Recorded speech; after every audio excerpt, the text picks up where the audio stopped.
taxawal yi ñuy def mbirum production usine Senchim ba pare daal di jël yenn produits chimiques daal di ko garder foofu te ñu waxoon ne usine boobu dañ ko war a tëj depuis atu 2011 neexul benn yoon askan bi yeewoo si cité Famara Ibrahima Sagna bu Caaroy Géej ñoom di ñaawlu tekkaaral autorité yi. Senchim bi mu fi ñëwee en 1987 yàggul 87 bi mu fi ñëwee déjà moom dafa ñëwoon implanté wu woon fii pour stocker engrais bi mu demee ba ci biir en violation de la loi wala du code de l'environnement mu dem bay produire ay produits phytosanitaires ñëpp xam nañ ne produits phytosanitaires c'est des ay pesticides yoo xamante ne ni baaxul sax doomu aadama di ko manipuler ak loxoom mais dafa dem bay laal doomu aadama yi ci seen organisme kon déjà depuis mun nañu wax ne depuis 87 ñu ngi dund loo xamante ne nii non seulement état gi na ko parce que yëg na ko parce que xam na ci dara mais dañu nekk di seetaan population bi ci li nga xamante ne nii loolu mu ngi leen di lor. État du Sénégal moom warul mën a ñëw nekk avocat wu Senchim wala muy ñëw di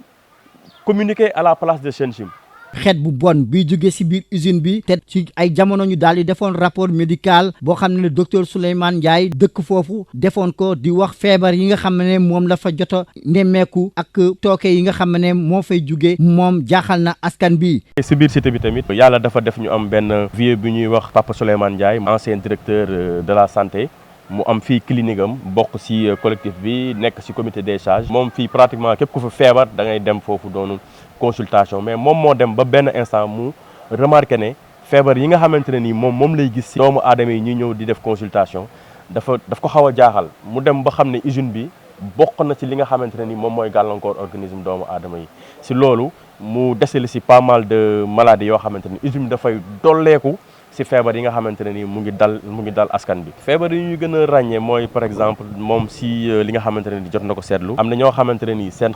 paxu bakkan yi dafay xasan en permanence voilà seen bët yi da ngay jékki-jékki muy xasan mel nii dafa am loo xamante ne nii moom moo la affecté ñii da ngay jékki-jékki ñu mel ni kon dañu am sinusite te fekk amuñu sinusite dem nañ ci sax ba am ñoo xamante ne nii seen santé dafa fragile ba nga xamante ne nii bu ñuy ñandu sax deret la ñuy ñandu. dem nañ si tamit ba nga xamante ne suñu jigéen ñi wala suñu yaay suñu jabar yi nga xamante ne ni dañ doon dem ba benn moment ñu nekk en état pas mal de femmes ñoo fi def ay fausses couches dégg nga am na si ñoo xamante ne nii seen santé dafa fragile ba nga xamante ne nii seen parents yi am nañ ay moyens dañ leen jëli yóbbu leen extérieur pour faji leen kër gi ngay gis nii nekk juste à côté mu jar plus de 70 millions Alkali Cissé bii tey jii yàlla na ko yàlla yërëm moom moo ko moomoon jaay ko mais ki nga xamante ne nii moom moo jënd kër gi ñëw dëkk si fi mais bu mu fi dëkkee 1 semaine 2 semaines mais attends famille am dañ ko ne ñoom li ñuy noyyi fii xamuñu lan la quoi bi ñu demee ba xam ne usine bi moom mooy cause problème boobu dañoo déménagé waat. waaw gàllankoor bi mooy problème xeeñ boo xam ne nii boo fi àndee sa xarit boo xam ne xamoo ko sax sa xarit boo xam ne moom yàggu fay ñëw moom bu fi ñëwee day yaakaar ne seen kër moom lu muy xeeñ mais da nga koy leeral ne ko fii kat wax dëgg yàlla usine bi la boo ko waxee usine bi la boo ko leeral ne ko usine Senchim bi la moom du gëm ne sax usine war na mën a nekk fii. waaw si wàllu wér-gu-yaram bi moom am na ay firnde yu bëri yoo xam ne nii moom gis nañ ko fi moom ay maire yoo xam ne nii ñii dañoo am ay problème yoo xam ne bañ opéré leen amuñu moyen ay boy yoo xam ne dañuy feebar comprendre nga ba si en même temps côté bi usine bi côté yi mu dendel noonu boo xoolee xar yu bëri dañuy dee ngir loolu ñun ñi dañuy rey xar daanaka dañuy xëy chaque jour léeg-léeg nga jékki-jékki benn xar daanu dee doo xam lu ko waral te du feebaru def dara comprendre nga chaque instant mënoo toog une semaine too sojoo soj moom daanaka moom lañ dëkkee chaque instant ñu ngi soj guddeeg bëccëg moom. moo tax ñoom ñu booloo ci benn collectif di ñaawlu ñàkk fulal bi nga xam ne direction ICS ak jëwriñ bi ñu dénk wàllu environnement moom la def ci jafe-jafe boobu ñuy dund. ministre de l'environnement bu bees bu mu ñëwee dañ ko relancer ci dossier bi wax ko ne dossier bi mu ngi fii depuis boobu ba léegi ñu yëgal ko ne ñun jàpp nañ ne ak le président ak le régime actuel usine bi war na fi mën a jógee parce que loolu la code bi wax te ci loolu ñun ci loolu lañ taxaw. si loolu mu ñëw fi def fi visite bu mu ñëwee def fi visite ñu saluer ko parce que bi mu ñëwee moom si boppam moo constaté ne dafa am ay produits yoo xamante ne ni dañ leen stocké si ay fûts yoo xamante ne ni dañu détérioré wu périmé en boole si plus de 500 tonnes ñoom ñoo nekk si usine bi loolu moom moo ko gis moom moo ko wax. c'est vrai que après dañu am déception parce que bi mu ñëwaatee par rapport ak li mu wax ak li nga xamante ne loolu la fi jëlee woon avant deuxième visite bi. dafa ñëw di wax ne produit bu fi nekk moom seetlu na ne waa Senchim def nañ amélioration parce que stock bi jéem nañ ko déplacé yóbbu ko ci endroit bu gën a sûr def nañ ko de telle sorte que ñoom état bi ñu ngi jéem a xool ci cimenterie yi nga xamante ne nii ñoom ñoo fi nekk tey naka la ñuy def pour que ñu xool naka lañ koy lakkee wala naka lañ koy évacuer ci seen mand yi. alors que ñun loolu la ñu rafetluwul parce que mënuñu gis usine bu mel ni Senchim nekk fi di polluer environnement bi di lor askan bi ci seen organisme ci seen wér-gu-yaram ñoom état du Sénégal li leen war ak lu ñuy xaar ci ñoom mooy usine bi ñu tëj ko nu mu gën a gaawee ba pare jëlee ko fi. état bi moom na ci jàpp nu mu ci mën a jàpp na ko jàpp parce que tamit lii tamit du pour ñun pour Sénégal la. direction ICS buñ ko laajee nag ci tiitaange askan bi ci seen wàllu wér-gu-yaram dalal na seen xel. et comme ñu nu wër dañoo ragal suñu activités yi ragal suñu stock yi léegi gouvernement wu Sénégal mi ñu jàppale pour ñu wut solution bu gaaw ci la ñuy liggéey ñoo ngi ci farlu pour que stock yi ñu mën ko évacuer na mu gën a gaawee. maa ngi dalal seen xel ci benn côté ñoo ngi liggéey ak cimenterie yi ñoo ngi wut yeneen solution pour évacuer stock yi na mu gën a gaawee. benn visite bu ñu jot a def ci biir usine bi ngir nemmeeku fan la produits chimiques yooyu nekk gis nañ ne dindi nañ ko ci suuf si waaye kenn décontaminé wul suuf si waaye ñi nga xam ne ñoo nekk responsable technique yi ñu ngi dalal xel askan bi. ministre bi ñëwee def visite bi daan ne lii mënul nekk ci la ñu jël ay matuwaay c'est-à-dire trier produit yëpp def ko ci ay fûts yu adapté fûts yoo xam ne dina tax li émanation du mën a am. ba ñu defee triage boobu ba pare dañ ko indi ci hangar bi nga xam ne tamit day permettre ñu confiner ko ba nga xam ne population yi nga xam ne ñoo wër usine bi dinu odeur beeg wala émanation du leen mën a sonal wala du leen mën a def gàllankoor. depuis 2011 bi nu waxee nu arrêté fûts yooyu dafa nekkoon ci terre-plein bi donc du coup fûts yooyu ak taw beex yooyu fûts yu bari dafa bënnoon yi ubbeeku. donc du coup suñ première opération de nettoyage bi jot nañu récupérer fûts yooyu yëpp pomper produit bi def ko ci ay bonbonnes mooy yi ngeen gis ci biir hangar bi bon sol bi tamit décapé nañ ko woon mais comme fûts yi dafa nekkoon foofu di sointé ak taw bi dafa tuuru woon nekkoon en contact ak suuf si donc suuf boobu yëpp décapé nañ ko et là au fait dañu defaat yeneen mesure pour xool à peu près ban partie moo contaminé waat pour nous continuer liggéey boobu. décapage bi en fait dañu def ay mesures et par rapport à mesures yooyu on saura exactement les zones contaminées et par rapport à ça on pourra faire le décapage. jëruñ bi ñu dénk wàllu environnement bi ak directeur général ICS Alassane Diallo ñoom ñu ngi xam ne ba tey mu toll nii ne produits chimiques yooyu fas yéene nañ ko ci fan yu néew andi si ay saafara ndax dañ koy lakk. usine Senchim depuis plusieurs années amatul activité usine bi dafa tëj waaye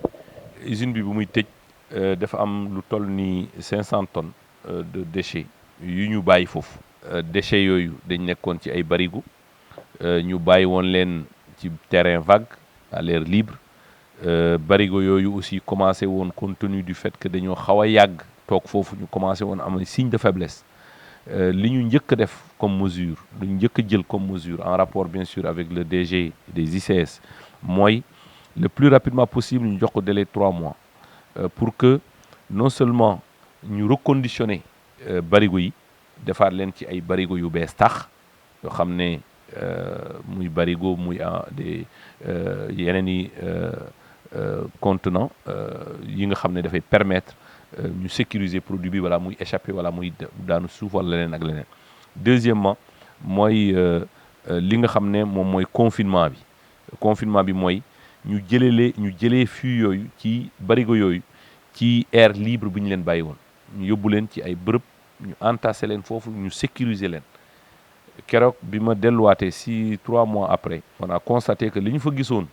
ni ñu tasaaroo woon ni ñu leen bàyyee woon dañu jël yëpp nettoyé ko ba mu set ñu reconditionné leen ci ay barigo yu bees ñu jëlaat leen dugal leen ci hangar ci ak ay conteneur tëj sécuriser ko. lu ñu mën a régler problème boobu mooy soit ñu yóbbu ko bitim réew soit ñu jël ko lakk ko ci ay four yoo xam ne ay température yu mag la te four yoo xam ne température yu mag tey ñu ngi koy séentu ci cimentier yi loolu moo tax aussitôt bi ma jógee ci visite bi dama convoqué directeur généraux yi nga xam ne mooy Sococim Ciment du Sahel ak Dangote pour waxtaan ak ñoom bien sûr en présence du directeur général des ICS pour naka la ñuy jàppale Sénégal pour que ñu mun a jël produit yooyu mooy 500 tonnes yi pour ñu mun leen a incinérer à haute température ci four yooyu waaye ils ont tous ñoom ñëpp nee nañu d'accord nañ ci indi seen njàppale ci loolu. li ñu amee mën na amal njariñ cimenterie yi parce que ñoom suñ ko utiliser mën nañ ci def courant bi nga ñoom dañuy soxla courant ñun suñ stock ñoom mën nañ ko lakk à haute température mu jural leen courant. ministre bi ci boppam ci xam ngeen ne jotu ministre bëriwul dégagé na temps pour recevoir ñetti cimenterie yi muy Sococim Ciment du Sahel ak Dangote mu boole ñu ci réunion bi mu ne leen li ma mu wax leen problème mu Senchim bi cimenterie bu nag ne incha allah dinañu dimbale te ñoo ngi ñuy dimbale léegi Sococim am nañ discussion yu avancé ak moom ñoo ngi waxtaan ak Dangote ak Ciment du Sahel du ñàkk fii ak temps ñu yóbbu Sococim ay stock yu xaw a takku pour ñoom ñu lakk ko foofu ci seen cuivre yi. waaye directeur général ICSD Alassane Diallo bañ na ba rapport médical boobu askan bi di wax. xam nga affaire nit ku feebar wala yëfu usine soo ci waxee dara rek da ngay génne rapport wala benn étude bu jóge ci laboratoire wala ci ay docteur wala dara man de bokk sama wàllu bopp kenn joxuma document buy wane ne liñ doon def Senchim gàllankoor na kenn ci côté boobu wante nit ki li mu ragal dañ ko war a respecter comme ñu nu wër dañoo ragal activité bi loolu moom il faut ñu respecter seen ragal boobu. suñ service médical bi nga xam ne ñoo ngi liggéey foofu amoon nañ service médical bu nekk ci biir service médical bi dañ nekk woon ci gox bi ku fi feebar ñëw ci biir na nga ko faj gratuitement mësuñ faa gis kenn ku fa ñëw bokk en tout cas mu am feebar bi nga xam ne mën nañ wax ne usine bi moo ko jox. naam ñoom joxe nañ ay firnde ne dinañ jël ay matuwaay ci mbirum produit chimique yooyu askan Famara Ibrahima Sagna fu mu toll nii ñoom nelawatuñu ba yandoor di am tiitaange seen wàllu wér gi yaram ki na ko yéen fi si diwaanu Thiaroye sur Mer Théodore Semedo Walfadjri